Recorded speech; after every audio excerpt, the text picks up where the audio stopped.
നമ്മുടെ നാട് വീണ്ടും ഒരു ദുരന്തത്തെ അഭിമുഖീകരിക്കുകയാണ്. പലയിടങ്ങളിലും വെള്ളം കയറുന്നു. കനത്ത മഴ കാരണം വെള്ളപ്പൊക്കം ഉണ്ടാകുന്നു. വീടുകൾ വിട്ടുപോരേണ്ട സാഹചര്യത്തിലേക്ക് ജനങ്ങൾ വരുന്നു.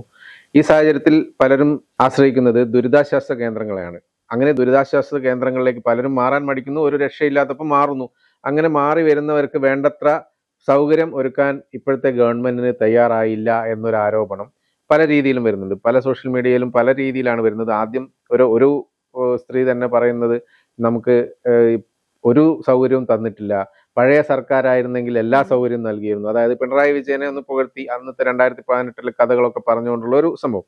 അപ്പൊ അങ്ങനെ ഉണ്ടായിട്ട് കുറച്ച് കഴിയുമ്പോൾ മാറ്റി പറയുന്ന രീതിയിൽ അത് മകള് പറയിച്ചതാണെന്ന് പറയിക്കുന്ന പോലെ, അങ്ങനെയല്ല ഉദ്ദേശിച്ചത്, എന്നെ കൊണ്ട് മറ്റേ ഒരു CPM നേതാവ് പറയിപ്പിച്ചതാണ് എന്നൊക്കെ പറയുന്ന ഒരു വീഡിയോ.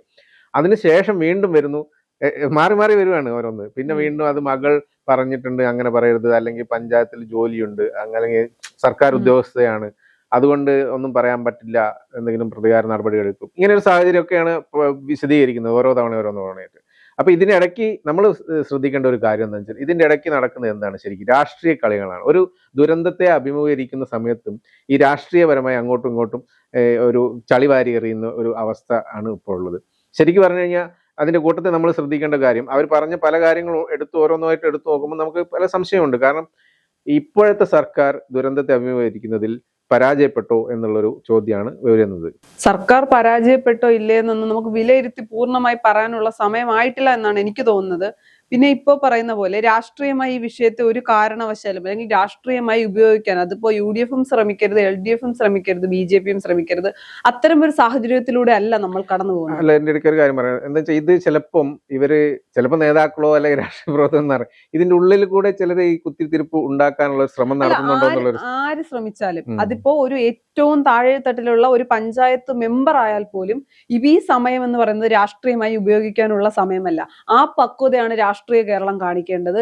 ഈ വിഷയങ്ങളിൽ നമുക്ക് രാഷ്ട്രീയമായ അഭിപ്രായ വ്യത്യാസങ്ങൾ ഉണ്ടാകും, വീഴ്ചകൾ ഉണ്ടാകും. ഇപ്പൊ എന്റെ ഒരു അഭിപ്രായത്തിൽ ഏതെങ്കിലും ഒരു സ്ഥലത്ത്, അല്ലെങ്കിൽ പത്തനംതിട്ട ജില്ല എടുക്കുകയാണെങ്കിൽ, അവിടെ തെറ്റായ രീതിയിലാണ് പോകുന്നതെങ്കിൽ MLAയോട് മറ്റു പാർട്ടിക്കാർ, ഇപ്പൊ UDFന്റെ MLA ആണ് അവിടെ ഉള്ളതെങ്കിൽ LDFുകാർ പറയണം, ഇവിടെ ഇത്തരം കാര്യങ്ങൾക്ക് അപര്യാപ്തതയുണ്ട്, അവിടെ നമ്മൾ അത് പരിഹരിച്ച് തന്നെ മുന്നോട്ട് പോകണം എന്ന് പറഞ്ഞ് ഒരുമിച്ച് നിൽക്കുകയാണ് വേണ്ടത്. അല്ലാതെ മാധ്യമങ്ങൾക്ക് മുന്നിൽ 2018 പ്രളയം വന്നപ്പോൾ ഞങ്ങൾ ഇങ്ങനെയൊക്കെ ചെയ്തിരുന്നു, ഇവരത് ചെയ്യുന്നില്ല എന്ന് പറയുന്നത് ഒരിക്കലും അത് LDFന്റെ ഇമേജ് ഉയർത്താനൊന്നും പോകുന്നില്ല. ഞാൻ പറഞ്ഞതുപോലെ UDFന്റെ ഒരു MLAയോട് വിളിച്ചു പറയുകയാണെങ്കിൽ, അല്ലെങ്കിൽ ഇപ്പോൾ PC വിഷ്ണുനാഥൊക്കെയാണ് അവിടെ ചാർജുള്ള ആൾ, അപ്പൊ വിഷ്ണുനാഥിനോട് പറയുകയാണ്, അദ്ദേഹം മന്ത്രി കൂടിയാണ്, അദ്ദേഹത്തോട് പറയുകയാണ്, ഇവിടെ ഇത്രയും സൗകര്യങ്ങൾ കുറവുണ്ട്, ഈ സൗകര്യങ്ങൾ കൂടി വേണം, അല്ലെങ്കിൽ ഇത്രയും മരുന്നുകളുടെ ഷോർട്ടേജ് ഉണ്ട്, എന്താണോ വേണ്ടതെന്ന് കമ്മ്യൂണിക്കേറ്റ് ചെയ്യുകയാണ്. ഇതിലൊരു കാര്യം ശ്രദ്ധിക്കേണ്ടതെന്ന് വെച്ചാൽ, ഈ വെള്ളപ്പൊക്കം വന്നിട്ട് ദുരിതാശ്വാസ ക്യാമ്പിലേക്ക് എത്തുന്നതിന് മുമ്പാണ് ഇത്രയും സൗകര്യങ്ങൾ ആൾക്കാർ എത്തിക്കൊണ്ടിരിക്കുന്ന സമയത്താണ് അപ്പോഴേക്ക് വീഡിയോസ് വരുവാണ് ആരോപണങ്ങളുമായിട്ട്. ഒന്നാമത്തെ കാര്യം എന്ന് പറയുന്നത്, നമ്മൾ ഒരിക്കലും പ്രതീക്ഷിച്ചിരുന്നില്ല വീണ്ടും ഒരു പ്രളയത്തിലേക്ക് കേരളം എക്സ്പെക്ട് ചെയ്തിട്ടുണ്ടായിരുന്നില്ല. കാര്യം 2018-ലും 2019-ലും ഉണ്ടായിരുന്നു. 2018-ൽ നമുക്കൊരു ആശങ്കയായിരുന്നു, നമ്മൾ ഭയപ്പെട്ടു. പക്ഷെ എന്നാൽ ഇപ്പൊ എനിക്ക് തോന്നുന്നു അത്രയും വലിയൊരു ഭയം എന്ന് വെച്ചാൽ, മഴ തീർന്നു എന്ന് കരുതിയ സാഹചര്യത്തിലാണ് വീണ്ടും മഴ വരുന്നത്. പല സ്ഥലങ്ങളും വെള്ളത്തിനടിയിലാകുന്നു. പിന്നെ പ്രധാനമായി ചിന്തിക്കേണ്ടത്, ഒരു ഈഗോ വെച്ചിട്ട് കുറെ ആളുകൾ രണ്ടാമത്തെ നിലയിൽ, കഴിഞ്ഞ ദിവസം പല MLAമാരും പറഞ്ഞു, പല ആളുകളും വീടിന്റെ രണ്ടാമത്തെ നിലയിൽ നിൽക്കുകയാണ്, അവരാരും ദുരിതാശ്വാസ ക്യാമ്പിലേക്ക് വരാൻ തയ്യാറാകുന്നില്ല. അത് തന്നെ ഏറ്റവും വലിയ തെറ്റാണ്. ദുരിതാശ്വാസ ക്യാമ്പിലേക്ക് പോകേണ്ട സാഹചര്യം ഉണ്ടെങ്കിൽ, അല്ലെങ്കിൽ വെള്ളം കയറുന്നുണ്ടെങ്കിൽ എത്രയും പെട്ടെന്ന് ക്യാമ്പിലേക്ക് തന്നെ മാറുക. അവിടെ പിന്നെ ഈ സൗകര്യങ്ങൾ എന്ന് പറയുന്നത് ഒറ്റയടിക്ക് നമുക്ക് ഒന്നും ചെയ്യാൻ കഴിയില്ല. അതിപ്പോ ഞാൻ 1-2 വീഡിയോയിലൊക്കെ കണ്ടത്, പ്രത്യേകിച്ച് സോഷ്യൽ മീഡിയയിൽ പറയുന്നുണ്ട്, കഴിഞ്ഞ വർഷം അല്ലെങ്കിൽ കഴിഞ്ഞ തവണത്തെ പോലെ അല്ല, ഞാൻ ഇവിടുന്ന് വസ്ത്രങ്ങളും എടുത്ത് പെട്ടെന്ന് തന്നെ വെള്ളം കയറി തുടങ്ങിയപ്പോൾ തന്നെ വസ്ത്രം, ഞങ്ങൾക്ക് അറിയാം ഇവിടെ വെള്ളം കയറുന്ന സ്ഥലമാണ്, അതുകൊണ്ട് വസ്ത്രങ്ങളും എടുത്ത് അവിടെ ചെല്ലുമ്പോൾ അവിടെ ഒന്നും ഉണ്ടായിരുന്നില്ല, ക്യാമ്പ് റെഡിയാകുന്നതേ ഉള്ളൂ. ഇവർക്ക് വെള്ളം കയറിയെന്ന് മനസ്സിലാക്കാൻ കിട്ടിയ അതേ സമയമേ സർക്കാരിനും അവിടുത്തെ ജനപ്രതിനിധികൾക്കും കിട്ടിയുള്ളൂ. അപ്പൊ അവർക്കും അതിൻ്റെതായ ലിമിറ്റേഷൻസ് ഉണ്ട്, അത് നമ്മൾ മനസ്സിലാക്കണം. പിന്നെ ദുരിതാശ്വാസ ക്യാമ്പാണ്, നമ്മൾ ടൂർ പോയ സ്ഥലമല്ല. അത്രയും സൗകര്യങ്ങളോട് കൂടി എല്ലാം തയ്യാറാക്കി വെക്കാൻ, അല്ലെങ്കിൽ മുൻകൂട്ടി ഒരു പ്ലാൻ ഇല്ല, ഇവിടെ ഇപ്പൊ ദുരിതം അല്ലെങ്കിൽ ഇവിടെ വെള്ളം കയറും, അതുകൊണ്ട് ഇത്രയും കാര്യങ്ങൾ ചെയ്തു വെക്കണം എന്നൊരു കാര്യം നമ്മുടെ ആരുടെയും മുന്നില്ല, സർക്കാരിന്റെ മുന്നിൽ ഉണ്ടായിരുന്നില്ല. അപ്പോൾ അതെല്ലാം നമ്മൾ അഡ്ജസ്റ്റ് ചെയ്യേണ്ട സമയമാണ്. അവിടെ രാഷ്ട്രീയമായി ഉപയോഗിക്കുകയല്ല വേണ്ടത്. രാഷ്ട്രീയമായി ഉപയോഗിക്കുക എന്ന് പറയുന്നതാണ് കഴിഞ്ഞ 2018 ഉണ്ടായിരുന്ന ആ ഒരു സമയത്ത് സർക്കാരിന്റെ നേട്ടം മാത്രമായിട്ടില്ല. കാരണം അന്ന് രാഷ്ട്രീയം ഭേദമന്യാണ് എല്ലാവരും പ്രവർത്തിച്ചത്. ഇന്ന് രാഷ്ട്രീയ പാർട്ടിക്കെതിരെ അന്നൊരു ആരോപണം ഉണ്ടായിട്ടില്ല, ഒരു പരാതിയും പറഞ്ഞിട്ടില്ല. അതാരാണെങ്കിലും ഭരണത്തിലുള്ളവർക്കെതിരെ പ്രതിപക്ഷം പറഞ്ഞിട്ടില്ല, പ്രതിപക്ഷത്തെ ചെയ്തില്ല എന്നുള്ളത് അങ്ങനെയൊന്നും പറഞ്ഞിട്ടില്ല. അതൊക്കെ പറഞ്ഞത് എപ്പോഴാണ്? ഇതെല്ലാം കഴിഞ്ഞ് ഫണ്ടിന്റെ വിഷയമൊക്കെ വരുമ്പോൾ അത്തരം കാര്യങ്ങൾ സംസാരിക്കുന്നത്. അതിന്റെ മാത്രമല്ല, അപ്പോൾ ഒരു പ്രധാനപ്പെട്ട ഒരു സാധനമുണ്ട്. അതിന് മുമ്പത്തെ കാലം ഒക്കെ തല്ലുകൂടിയിരുന്നു. അതായത് രാഷ്ട്രീയത്തിന്റെയും മതത്തിന്റെയും പിന്നെ എല്ലാത്തിന്റെയും പേരിൽ, സമുദായത്തിന്റെ പേരിലൊക്കെ തല്ലുകൂടിയിരുന്ന ആൾക്കാർ വെള്ളപ്പൊക്കം വന്നപ്പോൾ ഒരുമിച്ച് നിന്ന് അതിന്റെ ഒരു തെളിവ് പോലും കാണിച്ചു.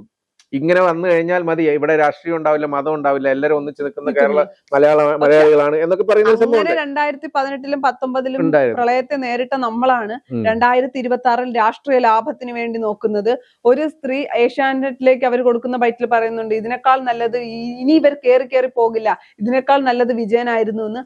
അടുത്ത ദിവസം അമ്മയ്ക്ക്, അല്ലെങ്കിൽ അന്ന് തന്നെ അമ്മയ്ക്ക് എന്താണ് പരാതി എന്ന് പറയുമ്പോൾ ഞാനായി പറഞ്ഞതല്ല, അടുത്ത് നിന്ന ഒരു CPM നേതാവ്, ആളുടെ പേര് ഞാൻ പറയാൻ ആഗ്രഹിക്കുന്നില്ല, ഒരാൾ പറഞ്ഞ് എന്നെ കൊണ്ട് പറയിച്ചതാണെന്ന് പറയുന്നു.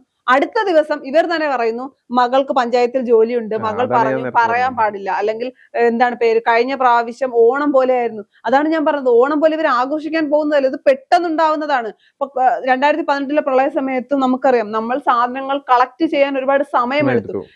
ഇപ്പൊ എവിടെയായാലും ഇപ്പൊ ദുരന്തമില്ലാത്ത ഒരു മേഖല കാണുമല്ലോ, അല്ലെങ്കിൽ വലിയ പ്രശ്നങ്ങൾ ഇല്ലാതിരിക്കുന്ന സ്ഥലങ്ങളിൽ നിന്ന് സാധനങ്ങൾ കളക്ട് ചെയ്ത് അവിടെ എത്തിക്കാനുള്ള സമയമെടുക്കും. ഒരു ദിവസം കൊണ്ടാവില്ല. രാവിലെ ഒരു പ്രളയം ഉണ്ടായി, അല്ലെങ്കിൽ രാത്രി പ്രളയം ഉണ്ടായി, ഉച്ചയാകുമ്പോഴേക്കും എല്ലാം സെറ്റ് ആക്കണമെന്ന് പറയാൻ പറ്റില്ല. ഓരോന്നോരോന്ന് ശേഖരിച്ചു എന്നിട്ട് പോലും പല MLA-മാരും, അതായത് ഉദാഹരണം പേരെടുത്ത് പറയാം, അബിൻ വർക്കി, എല്ലാ സ്ഥലവും ചാണ്ടി ഉമ്മൻ, പിന്നെ അങ്ങനെയുള്ള ചാണ്ടി ഉമ്മനൊക്കെ വെള്ളത്തിൽ നീന്തിക്കൊണ്ടാണ് ആൾക്കാരെ രക്ഷിക്കാൻ വേണ്ടി പോകുന്നത്, രക്ഷാപ്രവർത്തനത്തിൽ പോകുന്നത്. അതൊക്കെ ഞാൻ മുമ്പ് കണ്ടിട്ടില്ല ഒരു MLA അങ്ങനെയൊന്നും ചെയ്യുന്നൊന്നും. പിന്നെ സിദ്ദിഖ് പോകുന്നത് കണ്ടു, അവിടെ ഒക്കെ അങ്ങനെയൊന്നും കണ്ടിട്ടില്ല. അവരൊക്കെ ഉണ്ടായിരുന്നോ എന്ന് തന്നെ നമുക്ക് അറിയില്ല, ആരൊക്കെയാണ് പ്രവർത്തിച്ചത്. ഒക്കെ നമുക്ക് കടൽ പുറത്ത് മീൻപിടുത്ത മത്സ്യത്തൊഴിലാളികളൊക്കെ വന്നിട്ട് സഹായിച്ച കഥ അത് ഇത്തവണയും ഉണ്ടായിട്ടുണ്ട്. പക്ഷെ ഈ MLA-കാരൊക്കെ നേരിട്ട് പോയിട്ട് ഓരോരുത്തരോടൊന്നും വീട്ടിൽ നിന്ന് മാറി നിൽക്കണം, ഒരു ദിവസത്തേക്കല്ലേ എന്നൊക്കെയുള്ള അഭ്യർത്ഥിക്കുന്നു. അങ്ങനെയൊക്കെ കാര്യങ്ങൾ ഇല്ലെങ്കിൽ നമ്മൾ ഒറ്റപ്പെട്ടു പോകുമെന്ന് പ്രത്യേകിച്ച് എടുത്ത് പറയുന്നത്. കാരണം ചുറ്റുവട്ടത്തുള്ളവരെല്ലാം പോയി നമ്മൾ പിന്നെ രക്ഷിക്കാൻ വരാൻ ചിലപ്പോൾ പറ്റിയെന്ന് വരില്ല, വെള്ളം കയറി കഴിഞ്ഞാൽ. അങ്ങനെയൊക്കെയുള്ള കാര്യങ്ങൾ വ്യക്തമായി ബോധിപ്പിക്കുന്ന വീഡിയോസ് ആണ് വരുന്നത്. അതേപോലെ ചാണ്ടി ഉമ്മനോ അങ്ങനെയുള്ള MLA-മാരൊക്കെ ഇതൊന്നും നേരത്തെ ഒന്നും കണ്ടിട്ടൊന്നും ഉണ്ടായിരുന്നില്ല. പക്ഷെ പലരും ഉണ്ടായിരുന്നു, പ്രവർത്തിച്ചിട്ടുണ്ടായിരുന്നു. പക്ഷെ അതിന്റെ ഇടയ്ക്ക് ഇത് വേറെ കാര്യം, ഇപ്പോഴത്തെ സാഹചര്യം നോക്കി കഴിഞ്ഞാൽ പിണറായി വിജയനെ എല്ലാവരും സ്വന്തം പാർട്ടിയിലുള്ളവർ പോലും അടിച്ചൊതുക്കുന്ന ഒരു അവസ്ഥയിലാണ് നിൽക്കുന്നത്. അപ്പോൾ പിണറായി വിജയൻ ഒന്ന് വീണ്ടും ഉയർന്നു വരാനുള്ള ഒരു സാഹചര്യമാണ് അന്നത്തെ കാര്യം പറഞ്ഞിട്ട് പണ്ടിങ്ങനെയായിരുന്നു എന്ന് പറഞ്ഞിട്ട് അതൊക്കെ ജനങ്ങൾക്ക് മനസ്സിലാവും. ശരി, അല്ല, രാഷ്ട്രീയമായി ഉപയോഗിക്കാൻ പറ്റിയ ഒരു വിഷയമോ സാഹചര്യമോ അല്ല നമ്മുടേത്. ഇപ്പൊ മഴ ഒന്ന് കുറഞ്ഞു നിൽക്കുന്നു, എന്നാൽ മഴ പൂർണ്ണമായി കുറഞ്ഞു എന്ന് പറയാനാകില്ല. ഇന്നും പല ജില്ലകളിലും വിദ്യാഭ്യാസ സ്ഥാപനങ്ങൾക്ക് അവധിയാണ്. അപ്പൊ ഇനി മഴയുടെ അളവ് കൂടുമോ എന്നൊന്നും നമുക്കറിയില്ല. ഇപ്പൊ നമ്മൾ താൽക്കാലിക ഒരു ആശ്വാസത്തിലാണ്. ഇനി മറുവശത്ത് സേഫ് സോണിൽ നിൽക്കുന്ന കുറെ ആളുകളുണ്ട്. അവരാണ് ഏറ്റവും കൂടുതൽ സോഷ്യൽ മീഡിയയിലൂടെ ഇത്തരം കാര്യങ്ങൾ ചർച്ച ചെയ്യുന്നത്. അവരും ചിന്തിക്കേണ്ട ഒരു കാര്യമുണ്ട്, ഞാൻ എന്റെ വീട്ടിലെ ഏറ്റവും സേഫായ സ്ഥലത്ത് ഇരുന്നുകൊണ്ടാണ് ഞാൻ ഈ പറയുന്നത്. പക്ഷെ യഥാർത്ഥ ദുരിതത്തിൽ കിടക്കുന്നവർക്ക് മാത്രമേ അറിയില്ലല്ലോ അവർക്ക്. അതാണ് പ്രശ്നം. അതുകൊണ്ട് ഇപ്പുറത്തുനിന്ന് പറയുന്നതുകൊണ്ട് കുഴപ്പമുണ്ടാവില്ല. അവർക്ക് രാഷ്ട്രീയമായിട്ടൊക്കെ ആരോപിക്കാം, എല്ലാം ചെയ്യാം. പക്ഷെ അവിടെ അനുഭവിക്കുന്നത് എന്താണെന്നുള്ളത് മനസ്സിലാവും. പക്ഷെ ഒരിക്കലും ഇത് രാഷ്ട്രീയമായി ഉപയോഗിക്കേണ്ട ഒരു സമയമല്ല, രാഷ്ട്രീയമായി ഉപയോഗിക്കേണ്ട കാര്യങ്ങളല്ല. രാഷ്ട്രീയ ഒരു അവസരമായി ഇതിനെ കാണരുത്. പ്രതിപക്ഷത്തിരിക്കുന്ന LDF-ന് പിന്നെ 2018-ലും 19-ലും പിണറായി വിജയൻ എന്ന മുഖ്യമന്ത്രി എന്താണോ ചെയ്തത്, അദ്ദേഹമാണ് വെള്ളത്തിൽ നിന്ന് എല്ലാവരെയും രക്ഷിച്ചതെന്നാണ് CPM-ഉം LDF-ഉം പറഞ്ഞു വെക്കാൻ ശ്രമിക്കുന്നതെങ്കിൽ അത് പറയേണ്ടതും അത് വിലയിരുത്തേണ്ടതും ജനങ്ങളാണ്. 2026-ൽ ഒരു പ്രളയം ഉണ്ടായപ്പോൾ സർക്കാരിന് വീഴ്ച പറ്റിയോ ഇല്ലെന്നൊക്കെ ചർച്ച ചെയ്യേണ്ടത് ഇപ്പോഴല്ല. പ്രളയത്തിൽ നിന്ന് നമ്മൾ കരകയറി രക്ഷപ്പെട്ടതിന് ശേഷം എല്ലാവരും സമാധാനപരമായി, എല്ലാവരും സുരക്ഷിതരായിരിക്കുന്ന സാഹചര്യത്തിൽ നമുക്ക് രണ്ട് സർക്കാരിനെയും താരതമ്യം ചെയ്താൽ അതിൽ പ്രശ്നമില്ല. അപ്പൊ വേണമെങ്കിൽ പറയാം അന്നത്തെ സർക്കാർ ഇത്രയും നല്ല കാര്യങ്ങൾ ചെയ്തു, ഈ സർക്കാരിനെ കൊണ്ട് അത് പറ്റില്ല, അപ്പോൾ വിമർശിക്കാം. അല്ലാതെ രാഷ്ട്രീയപരമായി പ്രതിപക്ഷത്തെ ഉയർത്തിക്കൊണ്ടുവരാനോ അല്ലെങ്കിൽ ഭരണപക്ഷത്തിന് രാഷ്ട്രീയമായി ഉപയോഗിക്കാവുന്ന ഒരു അവസരമാക്കി പ്രളയത്തെ കാണുകയാണെങ്കിൽ കേരളത്തിലെ ജനങ്ങൾ അത് അംഗീകരിക്കില്ല. ഇതിനു മുൻപ് വന്ന എല്ലാ ദുരന്തങ്ങളും ഒത്തൊരുമിച്ച് നിന്ന് നേരിട്ടതാണ് കേരളം. അതേപോലെ മുന്നോട്ട് പോയില്ല എങ്കിൽ കഷ്ടപ്പെടുമെന്നുള്ള കാര്യത്തിൽ യാതൊരു സംശയവുമില്ല.